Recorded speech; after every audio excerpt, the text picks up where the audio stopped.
Hello दोस्त, मैं गीतकार शाकी अपने चैनल न्यू सिंगर सपोर्ट के माध्यम से नए नए सॉन्ग लिख करके लाता रहता हूं। तो आज मैं फिर से एक नया सॉन्ग फुल और फ्री सॉन्ग लिख करके लाया हूं, जो कि भोजपुरी है और बोलबम का सॉन्ग है, सावन सॉन्ग है, भक्ति गाना है।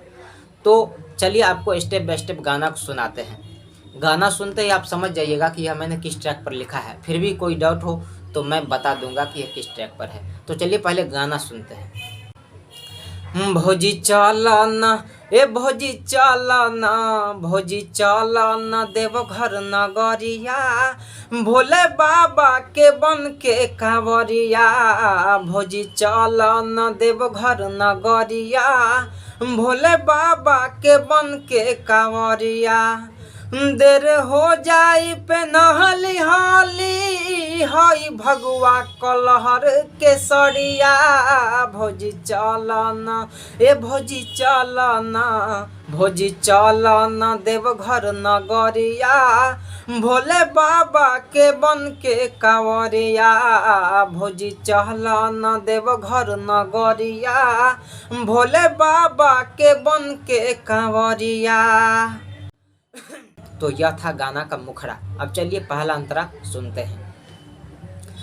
कबो रोडवा पहाड़, कबो खेते खेते, जाला बाबा के नाम सभे लेते लेते। बाबा के मूर्ति होला हेते हेते, हुआ बाबा के मूर्ति होला हेते हेते।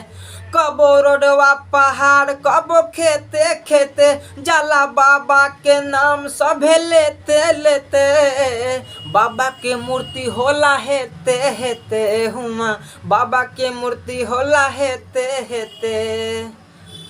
नाम गूंजे बाबा के गली गली, गम टोला शहर बजरिया। भौजी चलना ए भौजी चलना, भौजी चलना देवघर नगरिया, भोले बाबा के बन के कांवरिया। भौजी चलना देवघर नगरिया, भोले बाबा के बन के कांवरिया। तो यह था गाना का पहला अंतरा। आपको अब मैं बताऊंगा गा करके दूसरा अंतरा। तो चलिए दूसरा मतलब लास्ट अंतरा सुनते हैं।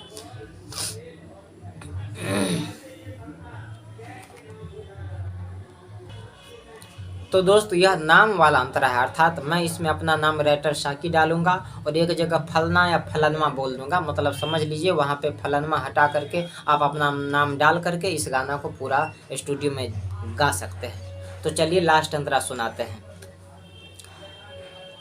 केहू कबो न करेला हेरा फेरी, जब आवेला रहिया पेरा पेरी। हुआ से गुजरेला बेरा बेरी, सभे हुआ से गुजरेला बेरा बेरी।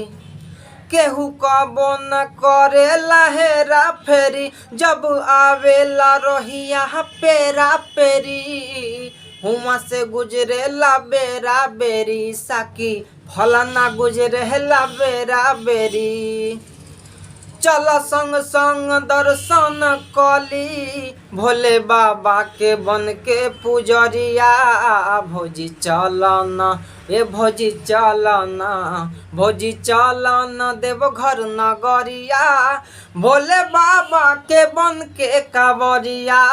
भौजी चलना देवघर नगरिया, भोले बाबा के बन के कांवरिया।